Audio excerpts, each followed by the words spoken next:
Hello friends, स्वागत है आप सभी का यूट्यूब चैनल लॉ शिक्षा हिंदी में। और आज हम पढ़ेंगे लैंगिक अपराधों से बालकों का संरक्षण अधिनियम। जैसा कि इस अधिनियम का नाम है कि लैंगिक अपराधों से संरक्षण, तो बच्चों को लैंगिक अपराधों से संरक्षण दिया गया है इस अधिनियम के अंतर्गत। जबकि जेजे एक्ट के अंतर्गत वो बच्चे आते हैं जिनके द्वारा या तो कोई अपराध कारित किया जाता है या जिनको अन्य संरक्षकता की आवश्यकता है, जैसे कि जिसके माँ बाप ने किसी के माँ बाप ने त्याग दिया हो, या अन्य जो बच्चे हैं जो अनाथ हैं, इस तरह के बच्चे अगर कहीं मिलते हैं तो वो जेजे एक्ट के तहत तो उनके पुनर्वास के लिए या उनकी देखभाल के लिए कार्रवाई की जाती है।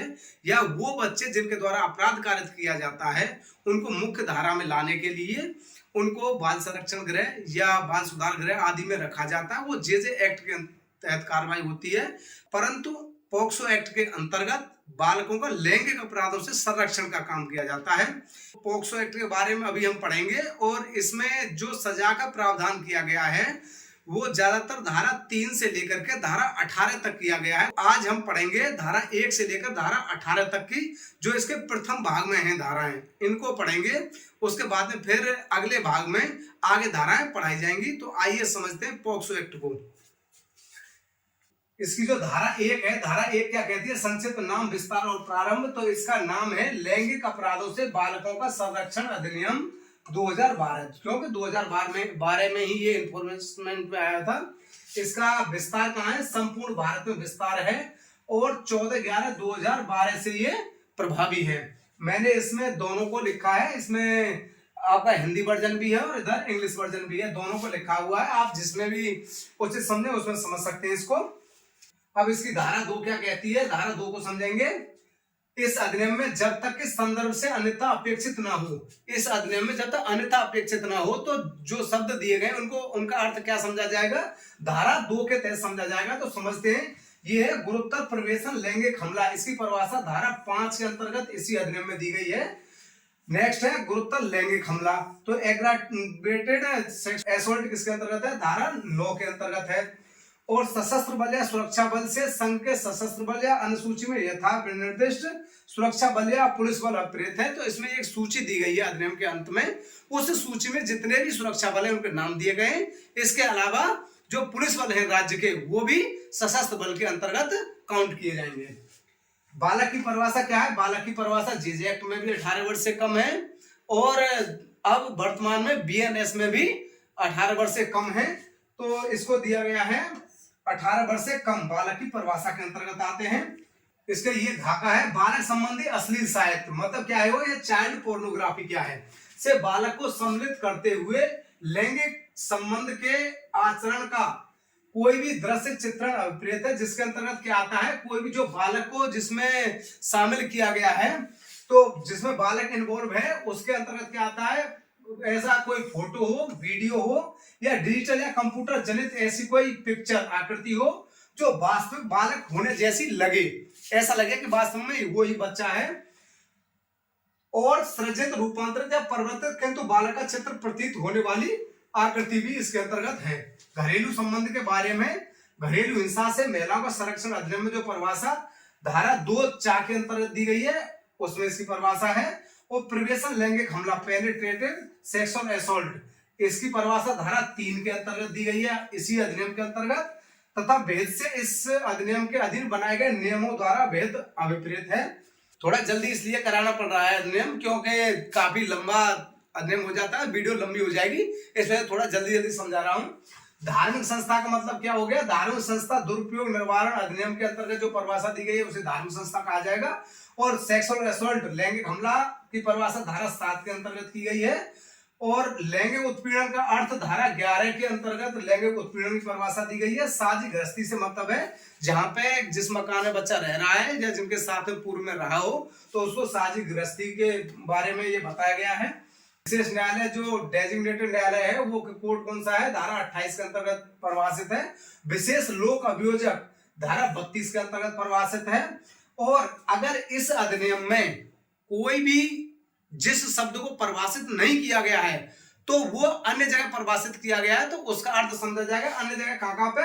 बीएनएस में कहीं परिभाषित किया गया है या एसएस में कहीं परिभाषित किया गया है, किशोर न्याय अधिनियम में परिभाषित किया गया है, या आईटी एक्ट के अंतर्गत परिभाषित किया गया है, तो उनका भी अर्थ ये समझा जाएगा। इसमें सबसे ज्यादा प्लस पॉइंट क्या होता है इसको याद करने का, क्यों? क्योंकि इसमें जो धाराएं दी गई है, जिसकी परिभाषा दी गई है, जैसे गुरुतर प्रवेशन लैंगिक हमला की परिभाषा धारा 5 के अंतर्गत दी गई है और सजा धारा 6 के अंतर्गत दी गई है। इसी प्रकार से अगर प्रवेशन लैंगिक हमला हुआ है तो धारा 3 में परिभाषा दी गई है और उसकी सजा धारा 4 में दी गई है। तो जो नेक्स्ट धारा है परिभाषा से आगे वाली जो धारा है उसी के अंतर्गत दंड की व्यवस्था की गई है। तो याद करने का बहुत अच्छा तरीका है कि या तो 3/4 लगेगी, या धारा 5/6 लगेगी, या धारा 7/8 लगेगी, या धारा 9/10 लगेगी, या धारा 11/12 लगेगी, या धारा 13/14 लगेगी, या धारा 15 लगेगी, या 16/17 लगेगी, और अगर साथ में लगेगी अन्य किसी धारा के साथ में तो धारा 18 लगेगी, क्योंकि उसमें प्रयत्न की परिभाषा दी गई है। अब आगे समझते हैं इस धारा में जो मुख्य रूप से इंपॉर्टेंट धारा है वो धारा 3 से स्टार्ट होती है, उनको समझते हैं। इसमें दिया कोई व्यक्ति प्रवेशन लैंगिक हमला करता है यह कहा जाता है, तो ये क्या हो गया? ये हो गया पेनिट्रेटिव सेक्सुअल असॉल्ट। अगर प्रवेशन लैंगिक हमला करता है तो प्रवेशन लैंगिक हमला कब समझा जाएगा? तब बालक के अंतर्गत आता है कि 18 वर्ष से कम आयु का कोई भी बालक से मतलब कोई भी व्यक्ति, चाहे वो लड़का हो या लड़की हो या ट्रांसजेंडर हो, 18 वर्ष से कम आयु का, वो बालक की परिभाषा के अंतर्गत आता है। तो इसका जो फर्स्ट पॉइंट है, जैसे धारा 63 को आपने देखा होगा बीएनएस को, उसमें धारा 63 में रेप की परिभाषा दी गई है। उसी प्रकार से इसमें प्रवेशन लैंगिक हमले की परिभाषा दी गई है धारा 3 के अंतर्गत। तो प्रवेशन लैंगिक हमला कब कब समझा जाएगा, तो समझते हैं इसको। इसका फर्स्ट पॉइंट क्या कहता है कि कोई भी व्यक्ति के अंतर्गत कौन आ गया? स्त्री, पुरुष और क्या ट्रांसजेंडर, तीनों आ गई। कोई भी व्यक्ति क्या करता है?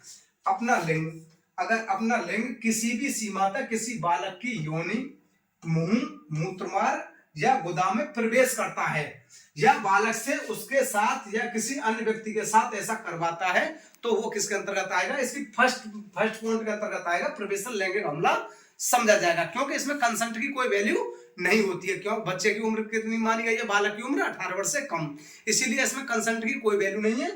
इसमें केवल ये धारा ही, ये जो 4 पॉइंट दिए गए, ये 4 पॉइंट ही सिद्ध कर देते हैं कि प्रवेशन लैंगिक हमला हुआ है। मान लो स्त्री पर लागू होती है, तो अब स्त्री लिंग की श्रेणी में तो आई नहीं, का मतलब ये स्त्री का लिंग तो है नहीं, तब वो किस प्रकार से प्रवेशन लैंगिक हमला कर सकती है? स्त्री भी कर सकती है प्रवेशन लैंगिक हमला, तो किस प्रकार से? उसकी जो ये सेकंड पोजीशन आ गई। सेकंड क्या कहता है?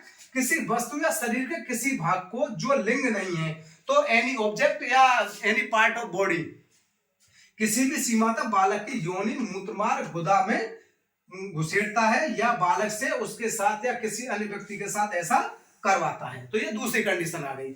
अब इसके हम देखेंगे तीसरी कंडीशन क्या कहती है। तीसरी कंडीशन कहती है इसकी, बालक के शरीर के किसी भाग के साथ ऐसा अभिचालन मतलब मैनिपुलेट करता है जिससे वह बालक की योनि, मूत्रमार्ग, गुदा या बालक के शरीर के किसी भाग में प्रवेश कर सके, या बालक से उसके साथ या किसी अन्य व्यक्ति के साथ ऐसा करवाता है। तो ये क्या है? जैसे कि फोरप्ले के संबंध में दिया गया है, वो धारा 63 बीएनएस में भी दिया गया है। उसी प्रकार से बालक के मतलब शरीर के किसी भाग को इस प्रकार से मैनिपुलेट करता है कि उसके योनि, मूत्रमार्ग या गुदा या बालक के किसी भाग में प्रवेशन कार्य किया जा सके। अब इसकी नेक्स्ट कंडीशन क्या कहती है? बालक के लिंग, योनि, गुदा या मूत्र मार्ग पर अपना मुंह लगाता है तब भी, या ऐसे व्यक्ति या किसी अन्य व्यक्ति के साथ बालक से ऐसा करवाता है। तो ये 4 कंडीशन है किसकी? प्रवेशन लैंगिक हमले की। तो इन 4 कंडीशन में से अगर एक कंडीशन पूर्ण हो रही है तो प्रवेशन लैंगिक हमला माना जाएगा। अब समझते हैं हम इसकी नेक्स्ट धारा। अब धारा 4 क्या कहती है? धारा 4 को समझेंगे। धारा 4 प्रवेशन लैंगिक हमले के लिए दंड। इसमें क्या है? दंड की व्यवस्था की गई है। प्रवेशन लैंगिक हमले की परिभाषा किसमें दी गई थी? धारा 3 के अंतर्गत दी गई थी। अब इसमें दंड की व्यवस्था की गई है, तो इसमें 2 कंडीशन लागू होती है। उन दोनों कंडीशन को समझेंगे। जो कोई प्रवेशन लैंगिक हमला करेगा तो उसको सजा कितनी है? 10 वर्ष से आजीवन कारावास तक की सजा है प्लस जुर्माना। इसका सेकंड क्या हो गया? जो कोई 16 वर्ष से कम आयु के किसी बालक पर प्रवेशन लैंगिक हमला करेगा तो उसको 20 वर्ष से शेष प्राकृतिक जीवन का कारावास या जुर्माना से दंडित किया जाएगा। मतलब 20 वर्ष से कम की नहीं होगी और आजीवन कारावास शेष प्राकृतिक जीवन तक का उसे दिया जा सकता है और प्लस जुर्माना। ये 2 कंडीशन है। तो क्या हो गया?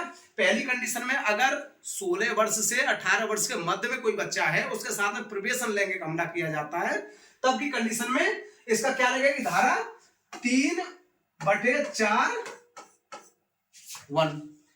और अगर 16 वर्ष से नीचे है तो कौन सी धारा लगेगी, 3/4(2) पॉक्सो एक्ट। समझ में आया।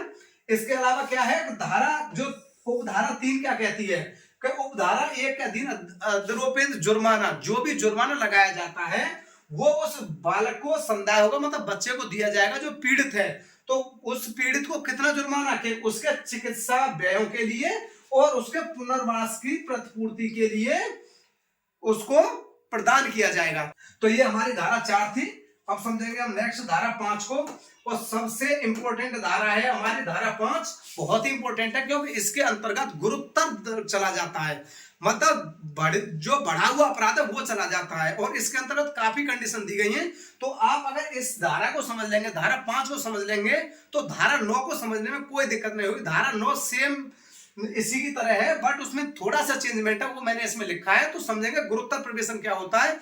अक्सर गलती यहीं पे होती है कि गुरुतर प्रवेशन लैंगिक हमले को नहीं समझ पाते हैं। तो इसको समझेंगे धारा 5, गुरुतर प्रवेशन लैंगिक हमला। इसकी परिभाषा दी गई है, तो इसमें परिभाषाओं को ध्यान देंगे क्या, कि जो कोई पुलिस अधिकारी होते हुए, कोई व्यक्ति अगर पुलिस अधिकारी है तो इसकी जो का क्लॉज है वो कहता है कि जो कोई पुलिस अधिकारी होते हुए पुलिस थाने की या ऐसे परिसर की सीमाओं के भीतर जहां पे वो अपॉइंट है, उस जगह, उस थाना क्षेत्र के अंतर्गत अगर प्रवेशन लैंगिक हमला करता है किसी बच्चे के साथ में, तो भी किसके अंतर्गत आएगा, गुरुतर में चला गया ये अपराध, 5 का के अंतर्गत। ठीक है, तो इसमें क्या लगेगी, 5(का)/6। धारा कौन सी लगेगी इसमें, 5(का)/6 पॉक्सो की। तो ये कंडीशन हमारी और कहां दी गई है, BNS के जो 64(2) के अंतर्गत कंडीशन दी गई है, उस तरह की ये बड़ा अपराध है। तो बड़े अपराध में क्या है कि जो कि पुलिस अधिकारी होते हुए सीमाओं के अंदर जहां वो अपॉइंट है वहां पे प्रवेशन लैंगिक हमला करता है, या उस थाना परिसर में जहां पे वो नियुक्त है, उस थाना परिसर के अंतर्गत, या अपने कर्तव्यों के अंतर्गत में, अगर अपना कहीं पे ड्यूटी के अंतर्गत करता है, या पुलिस अधिकारी के रूप में ज्ञात हो, उसकी पहचान हो गई है, या उसकी पहचान हो गई है, मतलब उसको ये पहचान लिया गया है कि ये पुलिस अधिकारी है उस क्षेत्र में, तब भी ऐसा करता है, तो उसकी कंडीशन क्या लगेगी, 5(का)/6 धारा लगेगी। अब यही कंडीशन, जो सारी कंडीशन दी गई हैं, उसी प्रकार से नेक्स्ट जो खा क्लॉज के अंतर्गत है उसको समझेंगे। खा क्लॉज के अंतर्गत सशस्त्र बल या सुरक्षा बल आ गए।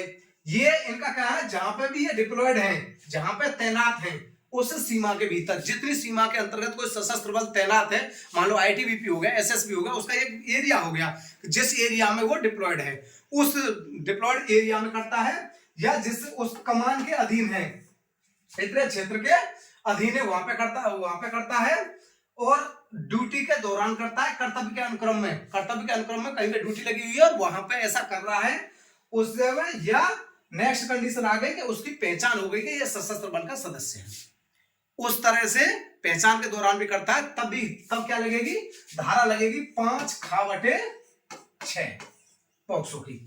तो ये समझ में आया होगा। इसके अलावा और क्या कंडीशन है गुरुतर प्रवेशन लैंगिक हमले की परिभाषा में, जो कोई लोक सेवक होते हुए, अगर लोक सेवक है, लोक सेवक होते हुए भी कोई भी प्रवेशन लैंगिक हमला करता है तो वो गुरुतर की श्रेणी में जाएगा।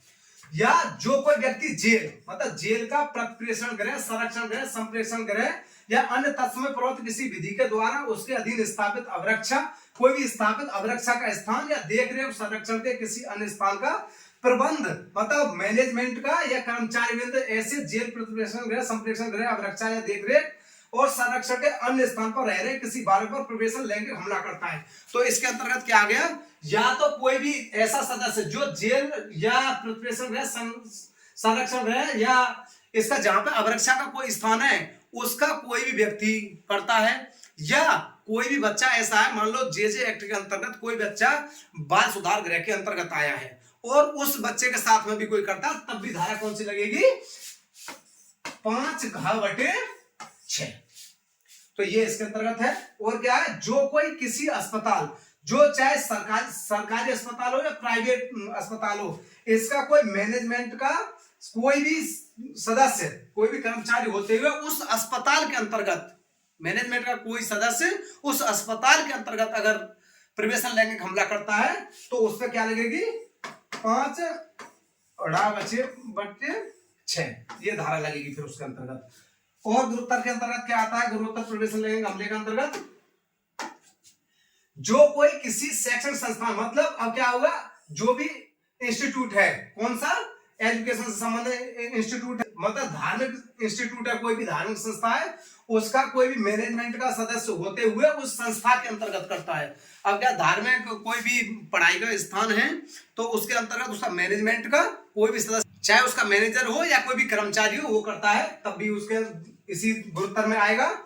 और क्या आएगा, इसका सामूहिक प्रवेशन आ गया, ये किसके अंतर्गत है, 5G बटे 6। जैसे गैंग रेप में धारा 70 BNS लगती है, उसी प्रकार से इसके अंतर्गत कौन सी लगेगी, धारा 5G बटे 6, 5G/6 लगेगी। किसके अंतर्गत, गैंग, अगर गैंग के साथ में, गैंग में क्या आ गया, 2 या 2 से अधिक व्यक्ति, 2 या 2 से एक अधिक व्यक्ति सामान्य आशय से किसी व्यक्ति के साथ, किसी बच्चे के साथ में प्रवेशन लैंगिक हमला करते हैं तो धारा कौन सी लगेगी, 5G बटे 6। और क्या है, जो कोई किसी बालक पर घातक आयुध, अग्नायुध या गर्म पदार्थ या संचारक पदार्थ का प्रयोग करते हुए प्रवेशन लैंगिक हमला करता है, अगर घातक आयुध का प्रयोग करते हुए, किसी को घातक आयुध का प्रयोग करते हुए प्रवेशन लैंगिक हमला करता है तब भी लगेगी।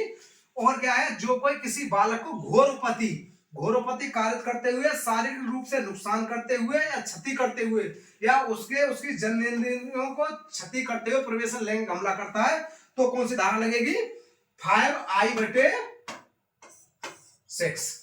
क्यों, अगर बच्चे को चोट कारित हो जाती है इस दौरान, किस दौरान, जब प्रवेशन लैंगिक हमला किया जा रहा है उस पर, उस समय उसको चोट कारित हो जाती है, कहां पे, या तो शारीरिक रूप से हो जाती है या उसकी जननेंद्रियों को कोई भी क्षति हो जाती है, उस समय पे भी धारा कौन सी लगेगी, 5I बटे 6।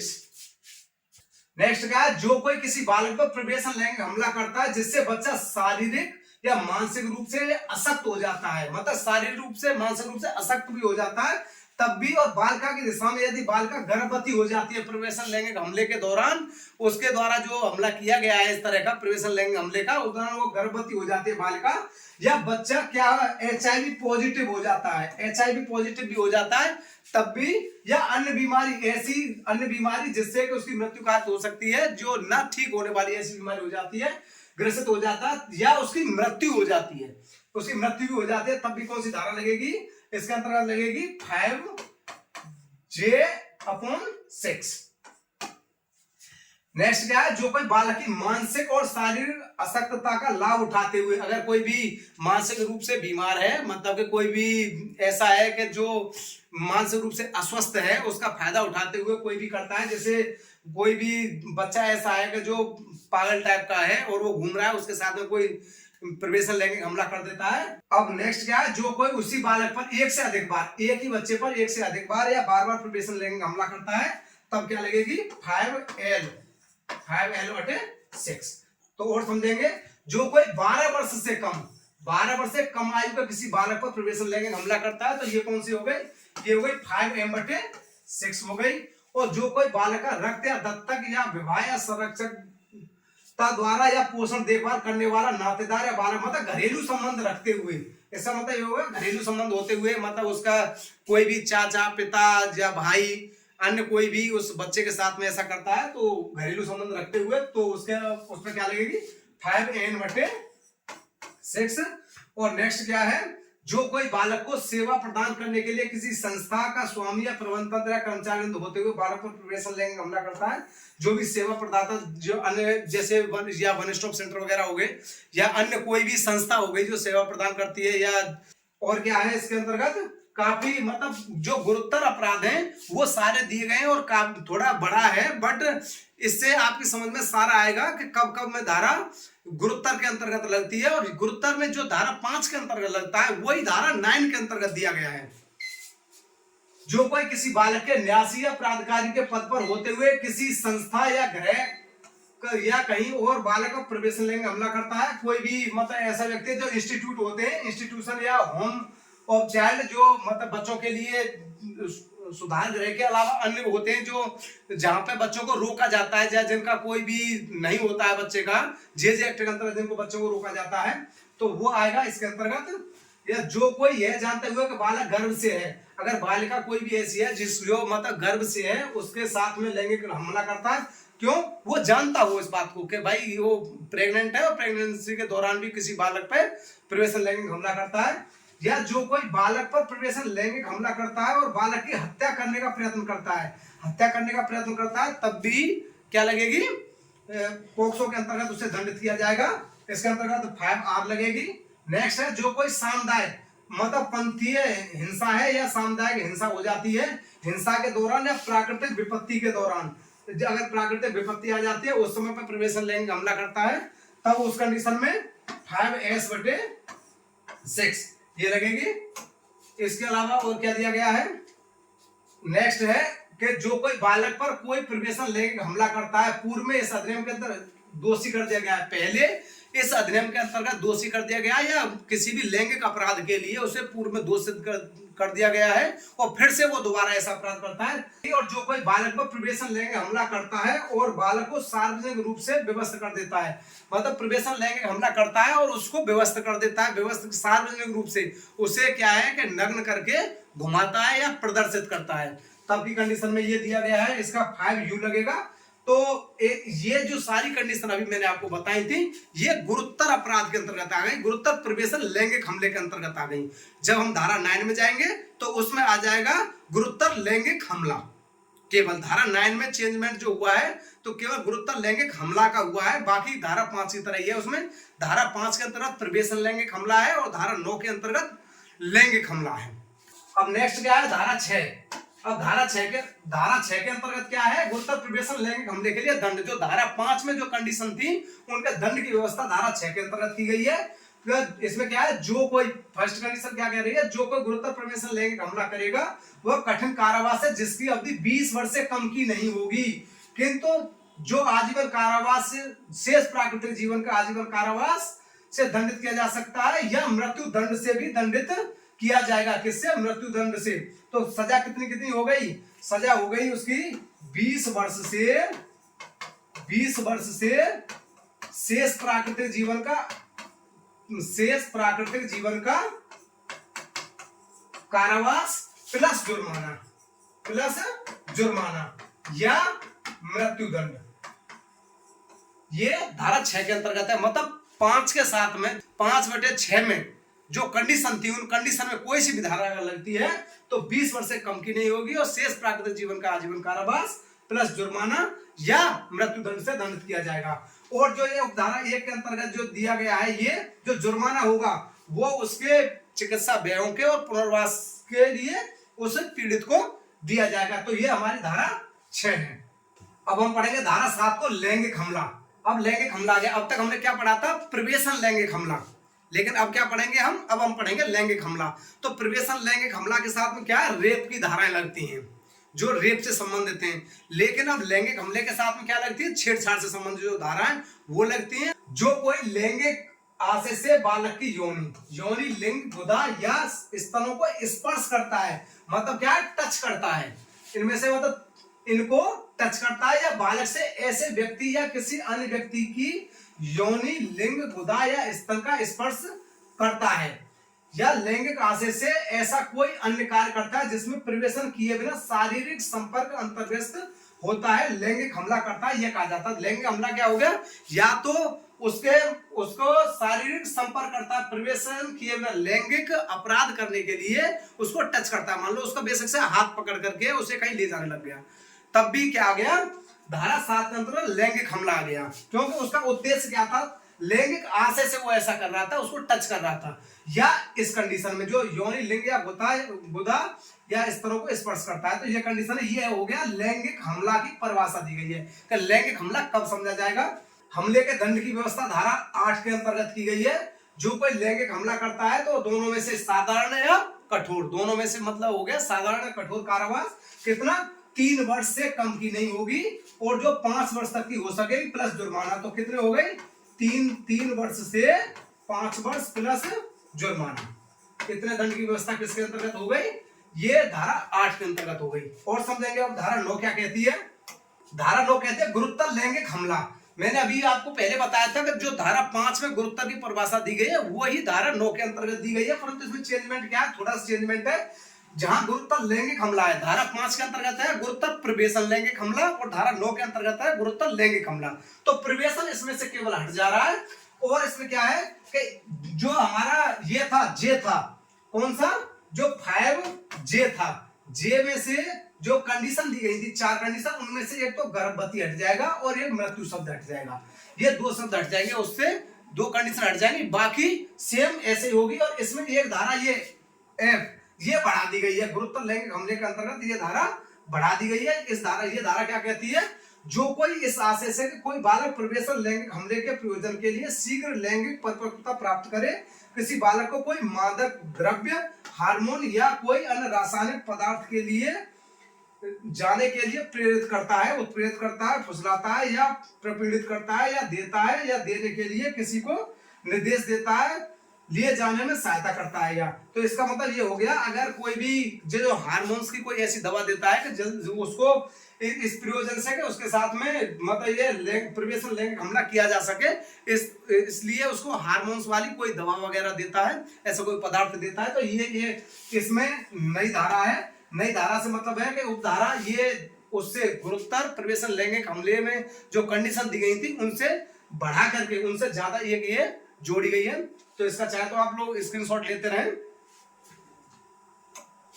अब इसमें जो दंड की व्यवस्था है, धारा 9 के साथ में दंड की व्यवस्था क्या है, जो कोई गुरुत्व लैंगिक हमला करेगा वो दोनों में से किसी मादक कार्रवाई जिसकी अवधि कितनी हो सकेगी, 5 वर्ष से 7 वर्ष तक की हो सकेगी, प्लस जुर्माना। मतलब क्या हो गई, 5 से 7 वर्ष, या तो 5 वर्ष या 7 वर्ष, मतलब कितनी भी हो सकती है मध्य में, प्लस जुर्माना। जुर्माना से दंडित किया जाएगा अगर गुरुत्व लैंगिक हमले के दंड की व्यवस्था की गई है इसके अंतर्गत। तो अभी हम क्या समझे, अब तक हमने दंड की व्यवस्था समझी है, कहां से कहां तक की, धारा 3 के साथ में 4 लगेगी, 5 के साथ में 6 लगेगी, 7 के साथ में 8 लगेगी, और 9 के साथ में 10 लगेगी। अब इसमें जो कंडीशन है वो बाद में लग जाएंगी, जैसे 3 के साथ में 3/4 1 भी लग सकती है, या 4/2 भी लग सकती है। इसी प्रकार से अब ये 5/6 के अंतर्गत, 5 के अंतर्गत जितने भी गुरुत्व के संबंध में दंड की व्यवस्था दी गई थी हमारी यू तक, कहां से, ए से लेकर के और यू तक जो व्यवस्था दी गई थी उनको, उनके साथ में 6 लगेगी, या 7/8 लगेगी, या 9 के साथ में भी ए से लेकर के ये कहां तक के जो ये वी तक जो कंडीशन दी गई है, ए से लेकर के कहां तक, वी तक 10 लगेगी। तो ये हमारा उससे गुरुत्व प्रवेशन लैंगिक हमला और गुरुत्व लैंगिक हमला हो गया, और लैंगिक हमला हो गया, और प्रवेशन लैंगिक हमला हो गया। ये 4 कंडीशन इसके अंतर्गत आ गई, कहां से लेकर के, धारा 3 से लेकर के धारा 10 तक की। अब धारा 11 के अंतर्गत क्या है, धारा 11 के अंतर्गत है लैंगिक उत्पीड़न। लैंगिक उत्पीड़न क्या होता है, लैंगिक उत्पीड़न को समझेंगे। लैंगिक उत्पीड़न क्या होता है, सेक्सुअल हैरासमेंट। सेक्सुअल हैरासमेंट की परिभाषा दी गई है धारा 11 के अंतर्गत, ये भी बहुत इंपॉर्टेंट है। कोई व्यक्ति किसी बालक पर लैंगिक उत्पीड़न करता है, यह कहा जाता है जब ऐसा व्यक्ति लैंगिक आशय से क्या करता है, कोई शब्द कहता है या ध्वनि या कोई अंग विक्षेप करता है या कोई वस्तु या शरीर का भाग इस आशय के साथ प्रदर्शित करता है कि बालक द्वारा ऐसा शब्द या ध्वनि सुनी जाएगी, या ऐसा अंग विक्षेप या वस्तु शरीर का कोई भाग देखा जाएगा। तो इसका मतलब क्या हो गया, जो धारा बीएनएस के अंतर्गत 79 बीएनएस है, 79 बीएनएस के अंतर्गत जो दिया गया है, उसी प्रकार से इसके अंतर्गत क्या लगेगा, जो 79 बीएनएस में पूर्व में आईपीसी के अंतर्गत धारा 509 हुआ करती थी, उसके साथ में कौन सी धारा लगेगी, धारा 11 I/12 ये लगेगी। तो ये 79 बीएनएस के साथ में लगेगी ये धारा, अगर किसी बच्चे के साथ में ऐसा किया जाता है। सेकंड पॉइंट क्या कहता है, किसी बालक को उसके शरीर या उसके शरीर का कोई भाग प्रदर्शित करवाता है जिससे उसको ऐसे व्यक्ति या किसी अन्य व्यक्ति द्वारा देखा जाए। अगर उसके शरीर के किसी भाग को प्रदर्शित करवाता है, किसी अन्य व्यक्ति को दिखाता है, तब की कंडीशन है अश्लील प्रयोजनों के लिए किसी प्रारूप या मीडिया में किसी बालक को कोई वस्तु दिखाता, अगर किसी भी उसके अश्लील प्रयोजनों के लिए कोई भी उसको वीडियो वगैरह आदि दिखाता है, उस कंडीशन में हो गया। अभी ये परिभाषा के अंतर्गत है, बालक को या तो सीधे या इलेक्ट्रॉनिक, अंकीय या किसी अन्य साधनों के माध्यम से बार बार या निरंतर पीछा करता है, बार बार या निरंतर उसका पीछा कर रहा है, क्या कर रहा है, बार बार निरंतर उसका पीछा कर रहा है, मतलब पीछा कर रहा है, उसको टच नहीं कर रहा बट उसको पीछा कर रहा है, तो ये किसके साथ में आ गई, धारा 78 बीएनएस जो थी उसके साथ में कौन सी धारा लगेगी, धारा लगेगी 11/12। कौन सी, 11 का कौन सा, IB/12 ये लगेगी किसके साथ में, धारा 78 के साथ में। तो बालक के शरीर के किसी भाग या बालक को लैंगिक कृत्य में बालक के अंतर्ग्रस्त होने का इलेक्ट्रॉनिक फिल्म या अंकीय या किसी अन्य पद्धति के माध्यम से वास्तविक या गढ़े गए चित्रण को मीडिया के किसी रूप में उपयोग करने की धमकी देता है। ये क्या, इलेक्ट्रॉनिक रूप में किसी फिल्म वगैरह को वो अश्लील प्रयोजनों के लिए किसी बालक को प्रलोभन देता है या उसके लिए प्रदूषण देता है। अश्लील प्रयोजन से मतलब है इसका, तो ये लैंगिक उत्पीड़न था इसके अंतर्गत। क्यों, क्योंकि जो लैंगिक हमला क्या होगा, लैंगिक हमला हो गया टच करके, अगर टच करता है तब, लेकिन लैंगिक उत्पीड़न क्या हो गया जब टच भी नहीं करता है। अब जो धारा 78 बीएनएस है, धारा 78 बीएनएस पीछा करना है, तो पीछा करने में टच नहीं किया, अगर उसे मोबाइल के माध्यम से भी उसका पीछा कर सकता है, बार बार उसे कॉल कर रहा है, उसकी अनिच्छा प्रकट करने पर भी बार बार उसे कॉल कर रहा है, उसको पीछा कर रहा है, या अन्य इलेक्ट्रॉनिक माध्यम से पीछा कर रहा है, उसको बिना टच किए, तब की कंडीशन के लिए क्या है, धारा 78 के साथ में कौन सी लगेगी, धारा 11/12 पॉक्सो एक्ट। अब इसमें धारा 12 में लैंगिक उत्पीड़न के लिए दंड की व्यवस्था की गई है। जो कोई किसी बालक पर लैंगिक उत्पीड़न करेगा वह दोनों में से किसी माफी के कारावास से जो कितना 3 वर्ष तक का हो सकेगा प्लस जुर्माना, 3 वर्ष तक प्लस जुर्माना। तो क्या हो गया, मतलब उसको ऐसा भी हो सकता है कि मतलब कितना भी 1 वर्ष की सजा दी जा सकती है, 3 वर्ष तक का है तो 3 वर्ष तक प्लस जुर्माना। ये धारा 12 के अंतर्गत है। नेक्स्ट समझेंगे। अब इसकी धारा 13 क्या कहती है, अश्लील प्रयोजनों के लिए बालक का उपयोग। अगर किसी व्यक्ति उसको अश्लील प्रयोजन के लिए किसी बालक को इन्वॉल्व करता है तो क्या हो गया, जो कोई किसी बालक का मीडिया के जिसमें टेलीफोन चैनलों या इंटरनेट या कोई अन्य इलेक्ट्रॉनिक प्रारूप या मुद्रित प्रारूप द्वारा प्रसारित कार्यक्रम या विज्ञापन, चाहे ऐसे कार्यक्रम या विज्ञापन का आशय व्यक्तिगत उपयोग या वितरण के लिए हो या नहीं, सम्मिलित है किसी प्रारूप में ऐसे लैंगिक प्रदूषण के प्रयोजन के लिए उपयोग करता है, जो निम्नलिखित कंडीशन हो सकती है। कौन कौन सी, अगर कोई भी किसी भी बच्चे का प्रयोग अश्लील प्रयोजन के लिए करता है, प्रचार प्रसार के लिए करता है, उसकी क्या क्या कंडीशन है, किसी बालक की जन्नेंद्रियों को प्रदर्शित करता है। अगर किसी भी बच्चे की जन्नेंद्रियों को प्रदर्शित करता है तब के लिए ये ज्यादातर किसके लिए, मीडिया के लिए है। ये धारा किस में लगेगी, मीडिया पे, कि मीडिया, अगर मीडिया में कोई ऐसा बच्चा है, बच्चे का प्रयोग करते हैं, उसको इन्वॉल्व करते हैं कि उसकी जन्नेंद्रियों को कोई प्रदर्शित करता है, और क्या है, और है किसी बालक का उपयोग वास्तविक या नकली लैंगिक कार्यों प्रवेशन के साथ साथ उसके बिना करता है, किसी बालक का अशोभनीय अश्लीलतापूर्ण प्रदर्शन करता है, वह किसी बालक का अश्लील प्रयोजन के लिए उपयोग करने के अपराध का दोषी होगा, जो धारा 13 के अंतर्गत है। और क्या है, इसमें सजा का प्रावधान, अश्लील प्रयोजनों के लिए बालक का उपयोग करता है तो ये धारा 14 के अंतर्गत दंडित किया जाएगा। फर्स्ट कंडीशन क्या है, 5 वर्ष प्लस जुर्माना, और अगर दोबारा अपराध करता है, पश्चातवर्ती अपराध करता है तो 7 वर्ष प्लस जुर्माना।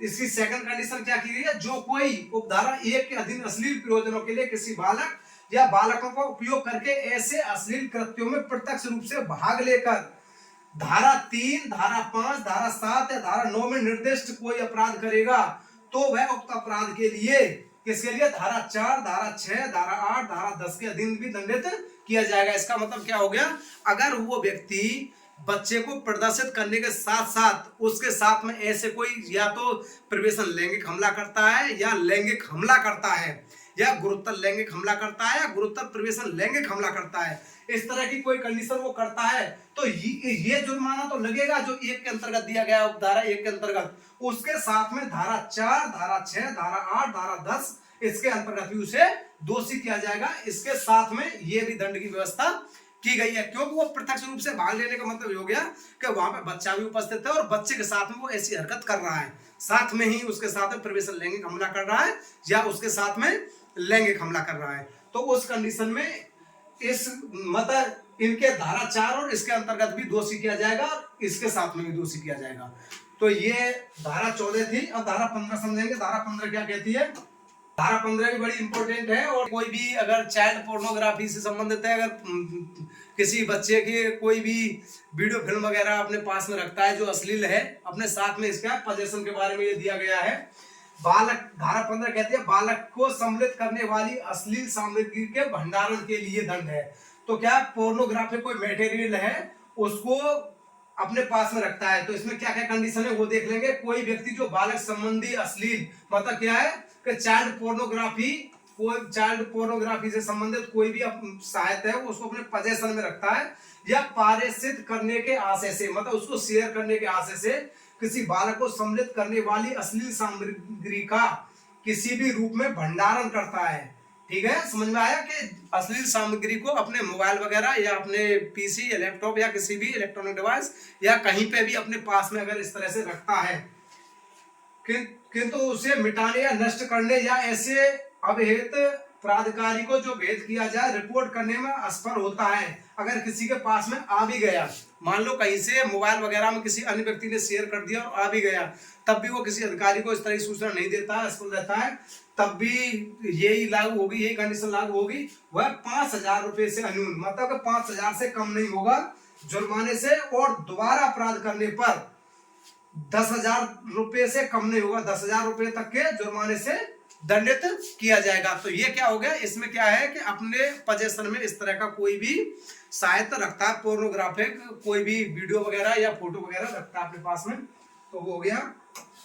नेक्स्ट कंडीशन क्या कहती है धारा 5 की, धारा 5 कहते हैं कोई भी व्यक्ति जो किसी बालक को सम्मिलित करने वाली अश्लील सामग्री का रिपोर्टिंग के ऐसे प्रयोजनों के सिवाय जो भेद किए जाए किसी भी समय किसी भी रीति में पारेषण या प्रदर्शन या प्रचार या वितरण करता है या न्यायालय में उसका साक्ष्य रूप में उपयोग करता है, वह किसी भी भांति के कारावास से जिसकी अवधि 3 वर्ष तक की हो सकेगी या जुर्माने से या दोनों से दंडित किया जाएगा। तो क्या हो गया, 3 वर्ष या जुर्माना या दोनों। तो इसमें क्या है, हमारा जो फर्स्ट कंडीशन थी, जो धारा 15 की फर्स्ट कंडीशन थी, फर्स्ट कंडीशन में ऐसा है कि अपने पास में वो रखता है, लेकिन इस कंडीशन में क्या है, उसको शेयर करता है। मान लो वो तो फिर तो और बड़ा अपराध कर रहा है और उसे शेयर भी कर रहा है, तो फिर उसे 3 वर्ष तक की सजा दी जा सकती है या जुर्माना या दोनों दिए जा सकते हैं। ये धारा 15 कहती है। नेक्स्ट धारा हाँ, इसकी थर्ड कंडीशन है। अब धारा 15 की थर्ड कंडीशन क्या है, धारा 15 का जो कोई व्यक्ति जो किसी बालक को सम्मिलित करने वाली अश्लील सामग्री का किसी भी रूप में वाणिज्यिक प्रयोजन के लिए भंडारण करता है, मतलब कॉमर्शियल में आ गया ये, कि अगर वो बच्चे इस तरह से वाणिज्यिक प्रयोजन के लिए अपने पास में रखता है, तो प्रथम दोष सिद्धि पे कितना, 3 वर्ष से, प्रथम दोष सिद्धि पे 3 से 5 वर्ष तक या जुर्माना या दोनों से दंडित किया जाएगा। क्या होगा, या जुर्माना या दोनों से दंडित किया जाएगा। और पश्चातवर्ती, मतलब दोबारा अपराध करता है, दोबारा अपराध की कंडीशन में 5 वर्ष से 7 वर्ष तक, और क्या है, जुर्माना प्लस जुर्माना। दूसरी कंडीशन क्या होगा, 5 वर्ष से 7 वर्ष प्लस जुर्माना, इससे दंडित किया जाएगा अगर कोई भी वाणिज्यिक प्रयोजन के लिए अगर ऐसा करता है। अब इसकी धारा 16 क्या कहती है, धारा 16 है किसी अपराध का दुष्प्रेरण अवैध करता है, कोई भी किसी अपराध का दुष्प्रेरण करता है। और दुष्प्रेरण कब समझा जाएगा, ऐसे समझेंगे, कोई व्यक्ति किसी अपराध के किए जाने का दुष्प्रेरण करता है, जो सबसे पहली कंडीशन क्या है, उस अपराध को करने के लिए किसी व्यक्ति को उकसाता है, तब उसका क्या समझाएगा, अपराध का दुष्प्रेरण समझा जाएगा। दूसरा, उस अपराध को करने के लिए किसी षड्यंत्र में एक या अधिक अन्य व्यक्ति या व्यक्तियों के साथ सम्मिलित होता है, यदि उस षड्यंत्र के अनुसरण में और उस अपराध को करने के उद्देश्य से कोई कार्य अवैध लोभ घटित हो जाए। इसका मतलब क्या है कि अगर आपराधिक षड्यंत्र में 2 व्यक्ति अगर शामिल हो रहे हैं और किसी भी मतलब लैंगिक हमले के लिए या प्रिवेशन लैंगिक हमले के लिए, लैंगिक उत्पीड़न के लिए आपस में सहमत होते हैं, उसी कंडीशन में ये भी लगेगा, दुष्प्रेरण भी लगेगा और आपराधिक षड्यंत्र भी लगेगा। तीसरा होगा, उस अपराध के लिए किए जाने में किसी कार्य अवैध लोग द्वारा सहायता करता है, तो उसकी सहायता करता है, जो धारा 34 के साथ में लगा करता था, तो वो भी करता है। तो इसका मतलब क्या होगा, दुष्प्रेरण भी हो गया, आपराधिक षड्यंत्र भी होगा, धारा 34 सामान्य से अग्रसर करने के लिए वो भी कंडीशन हो गई। नेक्स्ट क्या है, नेक्स्ट आ गया दुष्प्रेरण के लिए दंड। तो धारा कौन सी लगती है दुष्प्रेरण के लिए, 16/17। अगर दुष्प्रेरण के लिए दंड की व्यवस्था क्या की गई है कि अपराध का दुष्प्रेरण करता है, दुष्प्रेरित कार्य दुष्प्रेरण का परिणाम स्वरूप कर दिया जाता है। अगर दुष्प्रेरण का परिणाम स्वरूप ऐसा कार्य कर दिया जाता है तो वह उस दंड से दंडित किया जाएगा जो उस अपराध के लिए उपबंधित है। तो जिस तरह का अपराध करता है उस तरह का, मान लो कोई भी दुष्प्रेरण करता है कि प्रवेशन लैंगिक हमले के लिए, तो धारा 3/4 लगेगी। तो उस धारा 3/4 में जो भी दंड की व्यवस्था की गई है उसमें दिया जाएगा। अब गुरुतर प्रवेशन लैंगिक हमले के लिए करता है तो धारा 5/6 लगेगी, उसके लिए किया जाएगा। अब समझेंगे धारा हमारी 18 क्या कहती है। धारा 18 है किसी अपराध को कारित करने के प्रयत्न के लिए दंड क्या है, जो कोई इस अधिनियम मतलब कौन सा, पॉक्सो एक्ट के अंतर्गत अधीन दंडनीय किसी अपराध को करने का प्रयत्न करेगा या किसी अपराध को करवाएगा और ऐसे प्रयत्न में अपराध करने हेतु कोई कार्य करेगा, वह अपराध के लिए उपबंधित किसी भांति के ऐसे कारावास से यथास्थिति जिसकी अवधि आजीवन कारावास के आधे तक की हो सकेगी, उस अपराध के लिए उपबंधित कारावास है जिसकी अवधि दीर्घतम अवधि के आधे तक की हो सकेगी या जुर्माने से या दोनों से दंडित किया जाएगा। बीएनएस के अंतर्गत धारा कौन सी है, बीएनएस के अंतर्गत है धारा 62 जिसमें अपराध का प्रयत्न से संबंधित अपराध के बारे में दंड व्यवस्था की है धारा 62। तो जो भी अपराध करता है, अपराध करने का प्रयत्न करता है इस अधिनियम के तहत पॉक्सो के अंतर्गत जो भी अपराध के प्रयत्न करता है उसका जो अधिकतम अवधि है उस अपराध के लिए सजा की उसके आधे से दंडित किया जाएगा अगर प्रयत्न करता है। तो ये थी हमारी धारा 18। तो पॉक्सो की धारा समझी होंगी आपने, धारा 1 से लेकर धारा 18 तक मैंने समझाया है। अब नेक्स्ट जो धारा है वो अगले भाग में समझाऊंगा। ये फर्स्ट पार्ट था क्योंकि पॉक्सो अधिनियम काफी बड़ा हो जाता है, इस कारण से मैंने इसको किया था। तो हम समझ पाए होंगे क्या क्या, हम जब कोई भी प्रवेशन लैंगिक हमला करता है तो धारा 3/4 और 4 में भी 2 कंडीशन है, और अगर गुरुतर प्रवेशन लैंगिक हमला करता है तो 5/6, तो 5 में कई कंडीशन है, 5 वाली सारी कंडीशन आपने समझी होंगी। और अगर लैंगिक हमला करता है, लैंगिक हमला का 7/8 लगेगी, लेकिन गुरुतर लैंगिक हमला करता है तो 9/10 लगेगी, और लैंगिक उत्पीड़न करता है तो 11/12 लगेगी। और अगर कहीं पे मीडिया से संबंधित कोई भी अपराध करता है, किसी बच्चे को अश्लील प्रयोजन के लिए उसका मतलब शेयर पिक्चर वगैरह शेयर करता है या कॉमर्शियल उसमें पर्पज से शेयर करता है तो कौन सी लगेगी, 13/14 लगेगी। धारा 15 उस कंडीशन में लगेगी जब अपने पास में कोई भी पोर्नोग्राफिक जो भी सामग्री अपने पास में रखता है या उसको शेयर करता है, तब की कंडीशन धारा 15 लगेगी। और धारा 16/17 जब लगेगी जब दुष्प्रेरण करता है, और धारा 18 लगेगी प्रयत्न करने पर, उस अपराध का प्रयत्न करने पर। तो ये हमारा था पॉक्सो एक्ट का फर्स्ट पार्ट था जो मैंने समझाया भी आपको। अगर आपको धारा समझ में आई हो, वीडियो पसंद आया हो तो चैनल को लाइक करें, सब्सक्राइब करें। Thank you.